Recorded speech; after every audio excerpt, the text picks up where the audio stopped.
शैतानी साया पार्ट 1। रात का भयानक सन्नाटा चारों ओर व्याप्त था। चांद बादलों के साथ लुका छुपी खेल रहा था। सन्नाटों को उन डरावनी आवाज़ों ने भंग किया जो बिखरे बालों वाली उस लड़की के मुंह से निकल रही थी। इस समय वह एक जंगल के बीचों बीच मौजूद खंडहरनुमा इमारत के सामने खड़ी थी।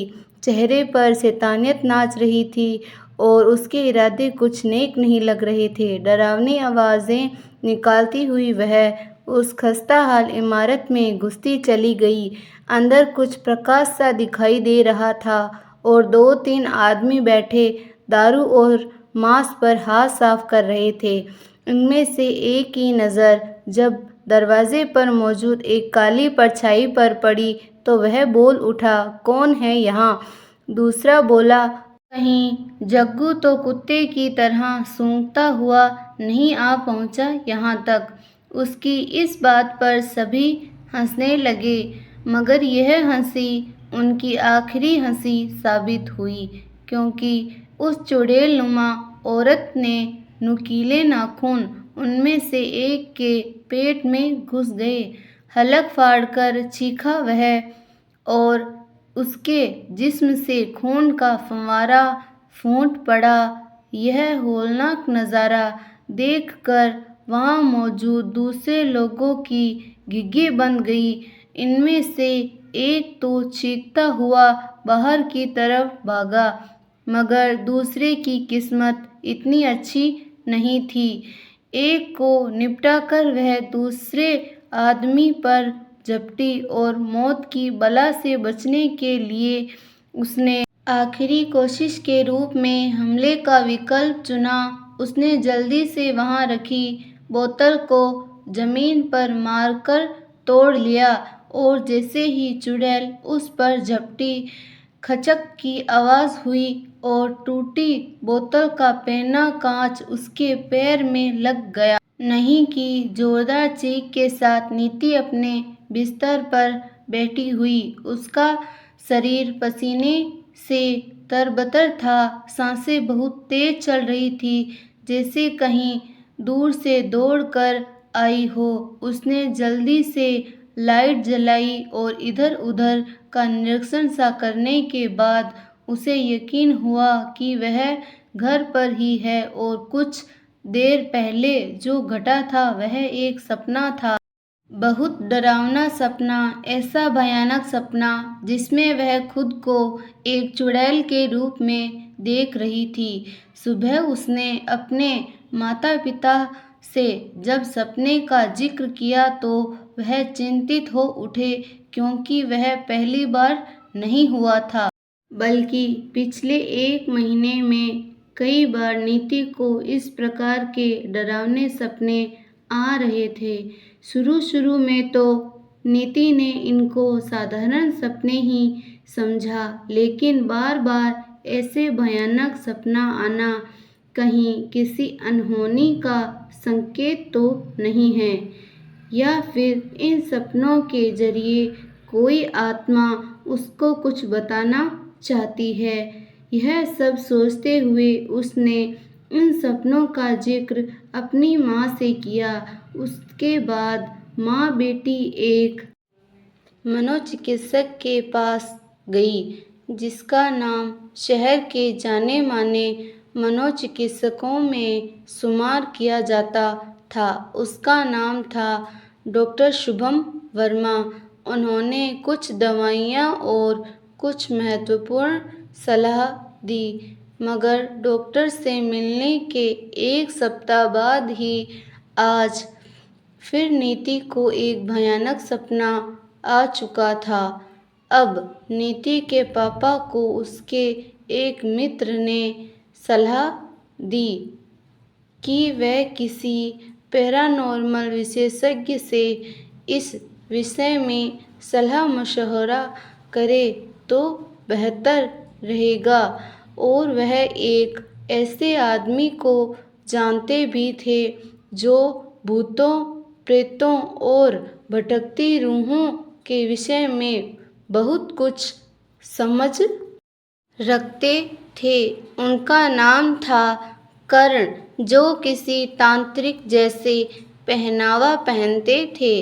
उन्होंने बताया कि यह कोई भटकती रूह है जिसका कोई ना कोई नाता नीति से रहा है और यह सपना आना कोई इत्तेफाक नहीं है, बल्कि यह आत्मा कुछ चाहती है, मगर अभी यह भी नहीं कहा जा सकता कि वह आत्मा नीति का कुछ बिगाड़ना चाहती है या नहीं।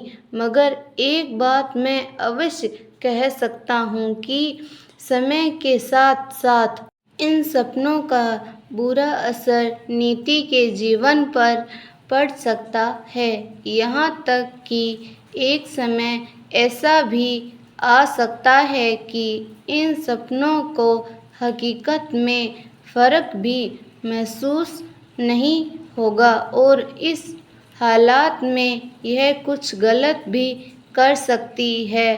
इन सब का स्थायी इलाज फ़िलहाल तो संभव नहीं है, लेकिन कुछ हद तक यह सब काबू में करने के लिए मैं यह तावीज़ दे रहा हूँ। जब तक यह नीति के पास रहेगा, वह आत्मा उसका कोई अहित नहीं कर सकेगी। अगले ही दिन नीति ने अयन को यह सब बताया जो पिछले काफ़ी समय में उसके साथ घट रहा था। यह सब सुनकर वह हैरान रह गया। वह नीति को बहुत प्यार करता था और उसके साथ शादी करना चाहता था। नीति के माँ बाप को इस बात पे कोई एतराज़ नहीं था।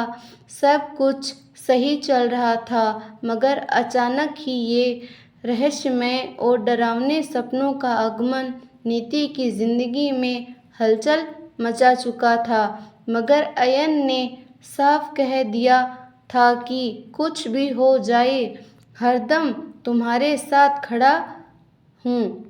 गम हो या खुशी, सब हंस के सहेंगे। नीति ने जज्बाती होकर उसको गले से लगा लिया था। नीति के मम्मी पापा आज बाजार गए हुए थे। वह घर पर अकेली थी। कुर्सी पर बैठे हुए वह एक किताब पढ़ रही थी। पढ़ते पढ़ते अब उसकी आँख लग गई। उसे पता ही नहीं चला पाया। उसकी आँख तब खुली जब किसी ने उसके कंधे पर हाथ रखा। उसे ऐसा महसूस हुआ जैसे बर्फ़ का कोई टुकड़ा उसके कंधे पर रख दिया गया हो। इसलिए उसकी नींद खुल गई। उसने चौंक कर इधर उधर नज़र दौड़ाई, मगर वहाँ उसके सिवा कोई नहीं था। वह दोबारा आँख बंद करने ही वाली थी कि अचानक उसे किचन में से कोई बर्तन गिराने की तेज आवाज़ सुनाई दी। चौंक कर वह कुर्सी से ही उठ गई और वह किचन की तरफ बढ़ चली। जब उसने किचन के भीतर झांका तो वह हैरान रह गई, क्योंकि वहाँ कोई औरत खड़ी थी जिसके बाल बिखरे हुए थे। एक पल को तो वह चौंक सी गई। नीति, वह उस औरत को पहचानने का प्रयत्न करने लगी कि कौन हो तुम और क्यों अंदर कैसे आई। उस रहस्यमयी औरत ने जब चेहरे से अपने बाल हटाए तो उसकी सूरत देखकर नीति चौंक पड़ी। प्रिया तुम? हाँ, वह प्रिया ही थी, उसकी सबसे अच्छी दोस्त जो स्कूल और कॉलेज में भी उसके साथ पढ़ती थी। मगर फिर एक दिन रहस्यमयी तरीके से कहीं गायब हो गई थी और एकाएक ही वह यहाँ कैसे आ गई। उसके इसके सवालों के जवाब मिलते उससे पहले ही प्रिया ने ज़ोर से उसका हाथ पकड़ा और घर से बाहर खींचने लगी। ये तुम क्या कर रही हो प्रिया? मुझे कहाँ ले जा रही हो?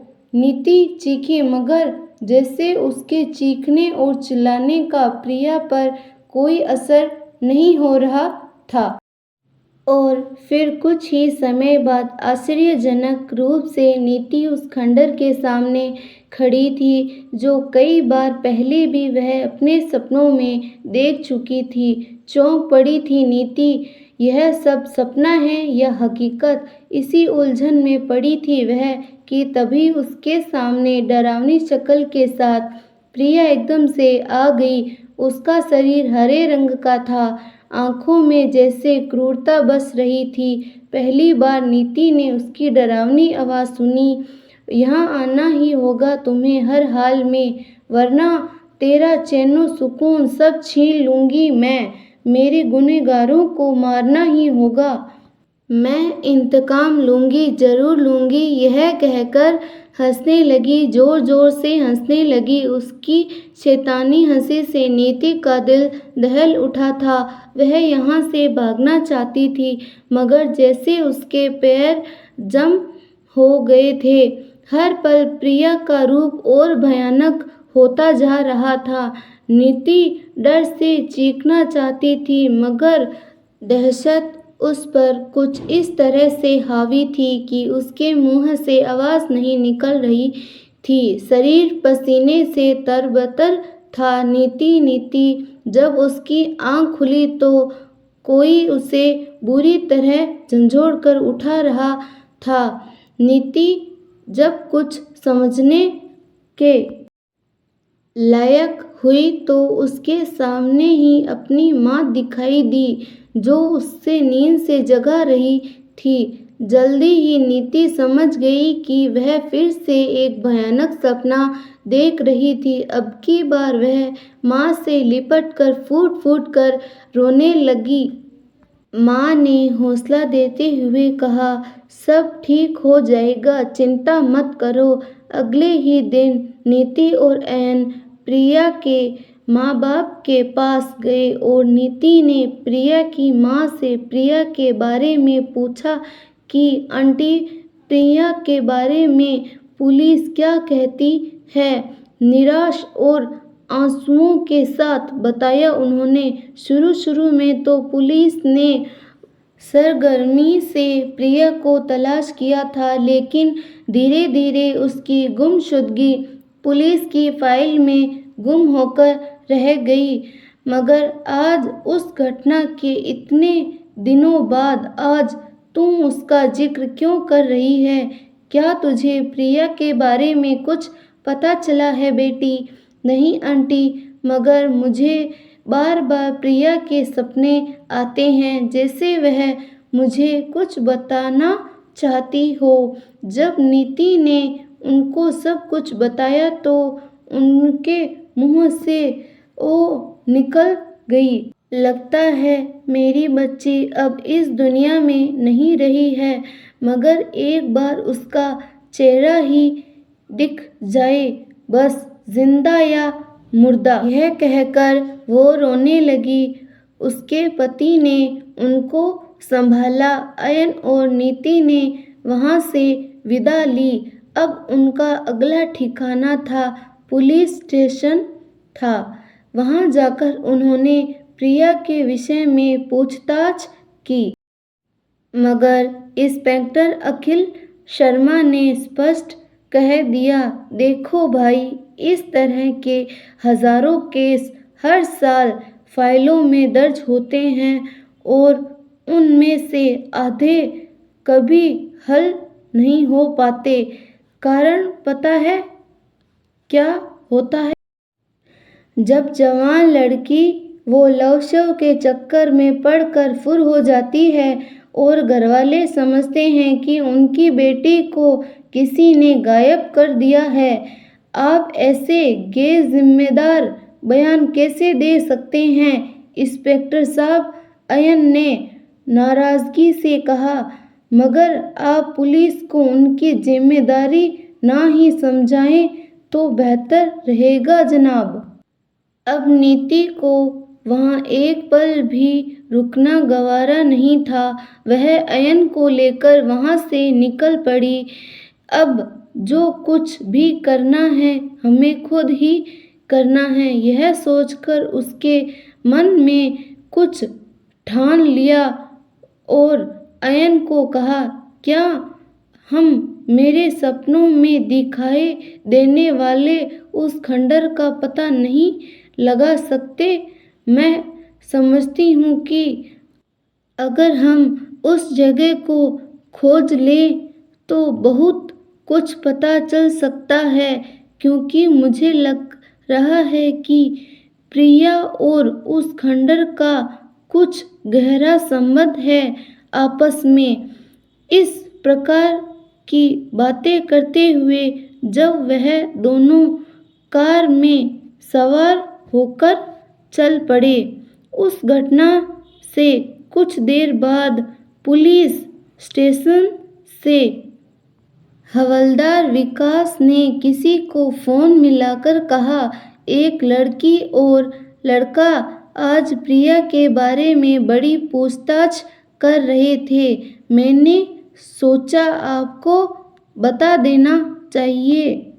तुमने बड़ा अच्छा किया विकास। दूसरी तरफ से भारी आवाज उभरी, ये साला गड़े मुर्दे उखाड़ने वाले कौन पैदा हो गए? अब कुछ करना ही पड़ेगा इनका तो।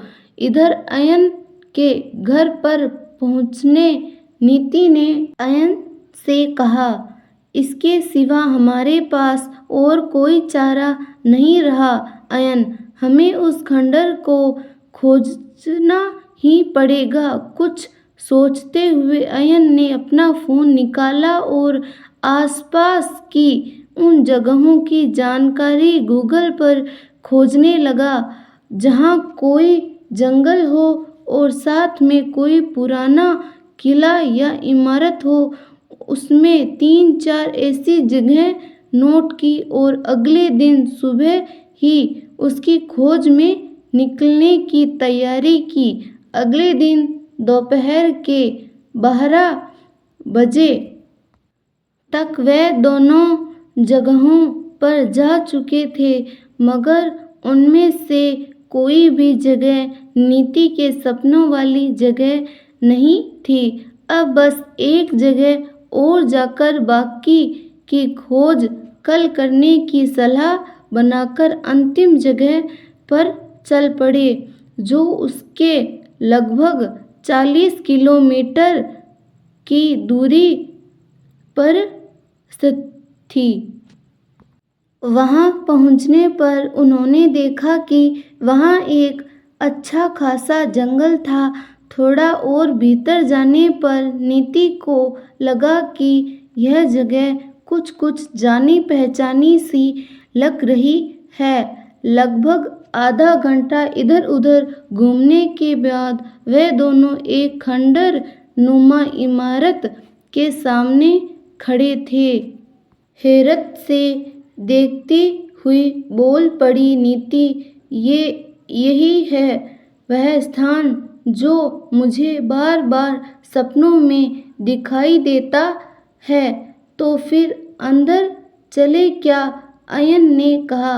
उसकी बात पर नीति ने कोई जवाब नहीं दिया, क्योंकि उसे कुछ डर भी लग रहा था कि पता नहीं अंदर जाने पर क्या होगा।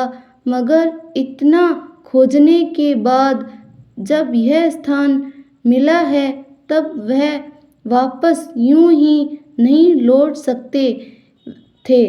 वह दोनों अंदर बढ़ चले। अंदर बहुत से खस्ताहाल कमरे थे, जो मकड़ियों के जालों और धूल से भरे पड़े थे। दिन के उजाले में भी यह जगह रात होने का आभास देती थी। एक जगह अंधेरा इतना ज़्यादा था कि अयन ने अपना फ़ोन निकाला और उसकी टॉर्च से उजाला किया, मगर जब उसकी उजाला किया तो वह हैरान रह गया, क्योंकि वहाँ पर नीति नहीं थी। हैरान परेशान होकर वह उसे ढूंढने लगा। हर पल उसके दिल में बुरे ख्याल आ जा रहे थे। अब वह चीख चीख कर उसे पुकारने लगा, नीति नीति, मगर कोई फ़ायदा नहीं हुआ। आखिर वह कहाँ चली गई? अभी वह यह सब सोच ही रहा था कि उसके सर पर पीछे से एक वार हुआ। वार इतना ज़बरदस्त था कि आयन की आंखों के आगे अंधेरा छा गया और वह बेहोश होकर गिर पड़ा। अगर आपको हमारी स्टोरी पसंद आई तो स्टोरी को लाइक एंड शेयर करें और चैनल को सब्सक्राइब करना ना भूलें और कमेंट ज़रूर करें। धन्यवाद।